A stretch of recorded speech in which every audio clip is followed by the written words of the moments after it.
I'm Emily McNee. Hi, I'm Charlotte. And this is our sociogram. So I'm going to be explaining the fonts and the lines connecting each character. So first off, I wrote Lady Macbeth's name with blood dripping from it because although Macbeth was the actual murderer of Duncan, Lady Macbeth was guilty of planning King Duncan's murder and convincing Macbeth to do it, making her just as guilty as Macbeth. I wrote Macbeth's name in bold letters to represent his boldness and overconfidence throughout the play. Also, his name is written in purple because the color purple is often associated with royalty, power, and ambition. This represents Macbeth's ambition to become king. Okay. The line connecting Lady Macbeth and Macbeth's names represents the complicated relationship that they have. At the beginning of the play, Lady Macbeth has to convince him to kill Duncan in order for him to become king. However, the relationship changes as Macbeth, once crowned, rises in power as his wife descends in importance. All marital affection between them is lost.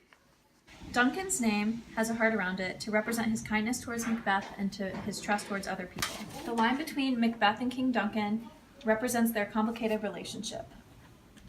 In the beginning, Macbeth greatly respects King Duncan, and Duncan is very kind to Macbeth. However, after hearing his prophecy and talking to Lady Macbeth, Macbeth becomes very greedy and ends up killing King Duncan. The line connecting Lady Macbeth and Duncan represents the kindness and respect that Duncan shows to Lady Macbeth. The thin arrow from Lady Macbeth to Duncan represents how Lady Macbeth doesn't hate Duncan, but she will do whatever it takes to become king. So I'm in charge of the quotes, and the first quote is talking about where Lady Macbeth has heard that Macbeth's plotting something, but he won't tell her, and she asks, "What's to be done?" What's to be done is meaning that she's almost frightened that Macbeth isn't telling her what is going to happen, and she's nervous that he's possibly plotting to kill her or do something against what she would agree with. So that's kind of messed up their relationship. Then another quote with Macbeth, he's talking about after Lady Macbeth's death that he's not very upset. He says, "She should have died hereafter. There would have been time for such a word." He's meaning that he doesn't have time to worry about Lady Macbeth's death, but rather that his own gains and personal motives are more important. So the quotes between Lady Macbeth and Duncan really trusts her, so then when he is arriving at the castle, he says, "CC, our honored hostess." Honored hostess meaning that he thinks highly of her, and he has a lot of faith in her, and a lot relating with Macbeth, how he thinks highly of him and trusts him, then he relays that onto Lady Macbeth. Then the quote that Lady Macbeth is to Duncan, she doesn't like him as much, mostly because she wants Macbeth to be king, and Duncan's getting in the way. So at the beginning where they're plotting his murder, she says, "He that's coming must be provided for," as in he has to believe that he's going to be treated well, and at the castle he'll be provided for, but then also provided for in the sense that providing for the materials for the murder and preparing for the murder. So the quotes between Macbeth and Duncan shows, especially with Duncan's to Macbeth, how much he trusts him, and this is seen, and also how proud he is of him with Duncan's characterization. He's saying, "Oh valiant cousin, worthy gentleman."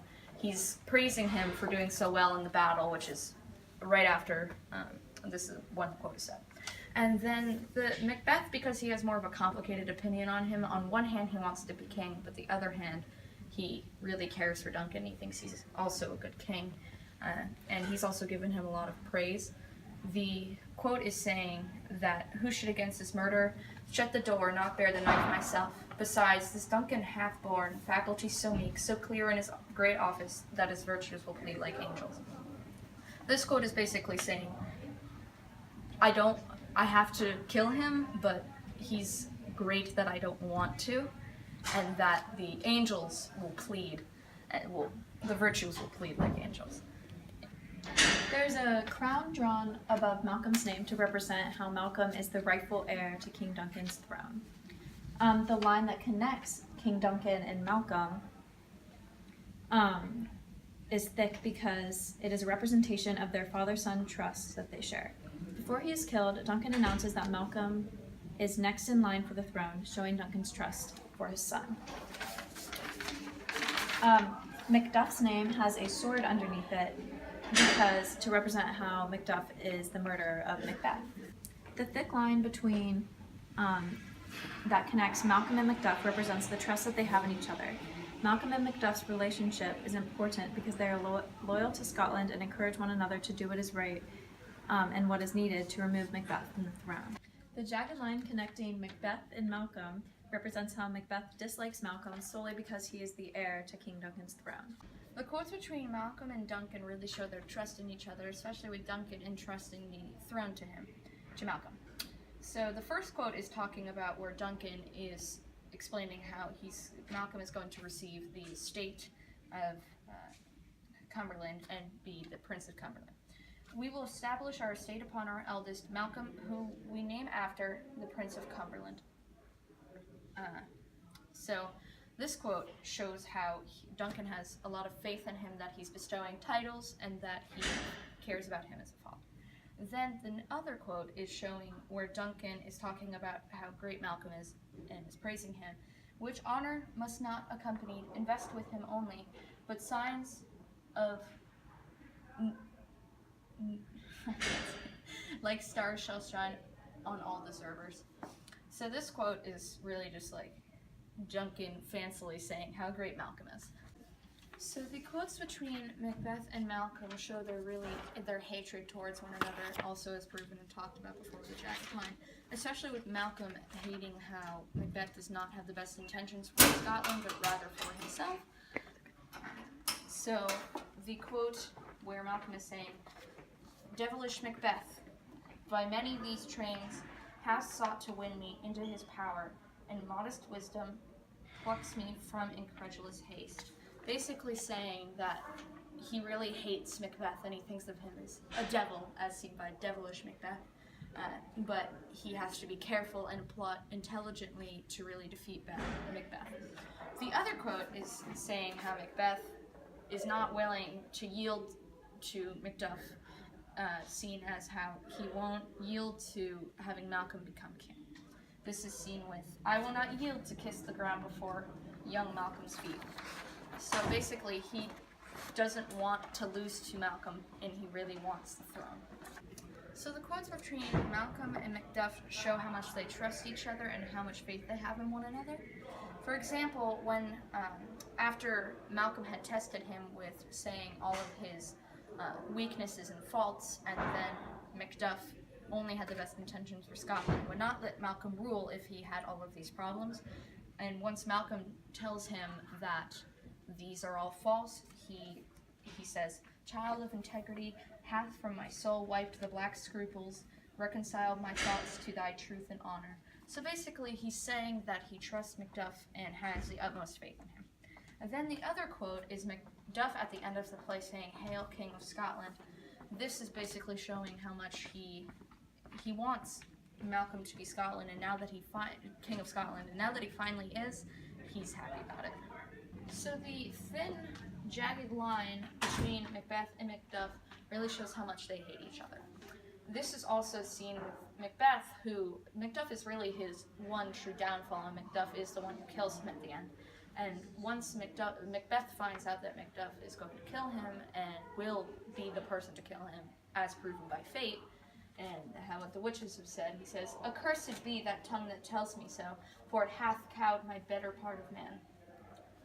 So this is basically saying that Macduff has made him lose all courage, and he's upset about that, and that he hates Macduff for the reason because he's the one killing him.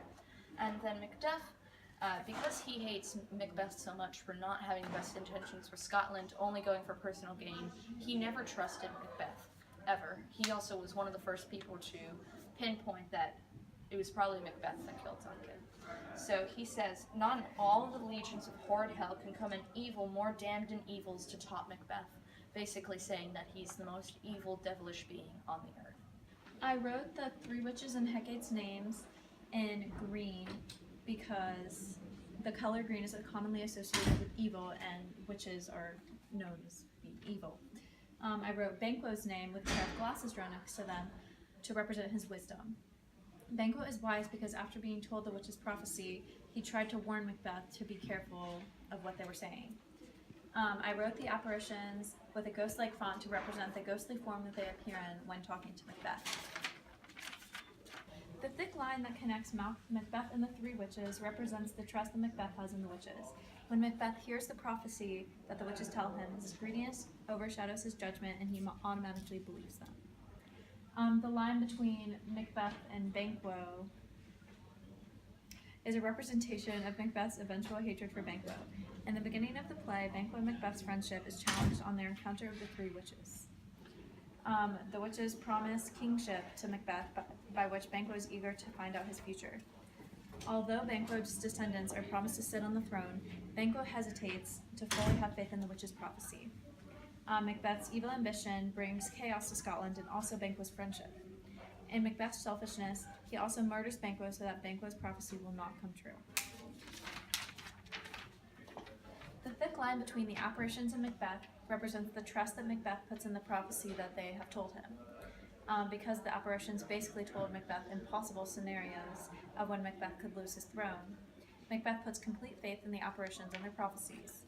Basically, he doesn't believe that anything that they say will come true because they seem impossible to him. The line connecting Hecate and the three witches represents their complicated relationship. They work together to carry out Macbeth's prophecy. However, when the witches talk to Macbeth without Hecate, she becomes very angry at them.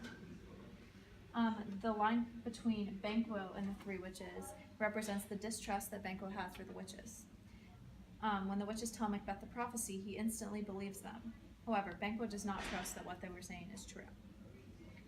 The jagged line between Hecate and Macbeth represents how Hecate doesn't like Macbeth. She thinks that he's childish. She thinks that he is overconfident and does not deserve to be king.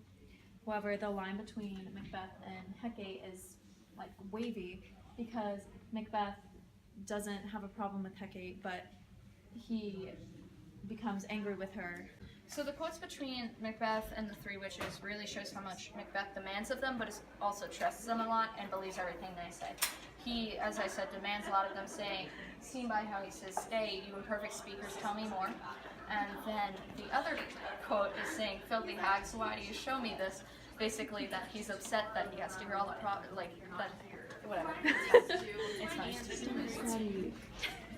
So the quote between the three witches and Banquo shows how little Banquo trusts them and also is wise not to trust them. He says, "What are these so withered and so wild in their attire that look not like the inhabitants of the earth and yet are on it?" Basically, he doesn't believe that they were real, also leading to the fact that he doesn't believe what they say. And then the witches tell Banquo a prophecy, and then they say, "Lesser than Macbeth and greater, not so happy yet much happier," saying how Banquo, though he may lose certain things, he also gains a lot more and is wiser and better than Macbeth. The quotes between Banquo and Macbeth, at first they were really good friends, but then Macbeth grows to hate him, and Banquo vows to revenge King Duncan. So one of the quotes where it says, So is he nigh in such bloody distance that every minute of his being thrust against my nearest of life.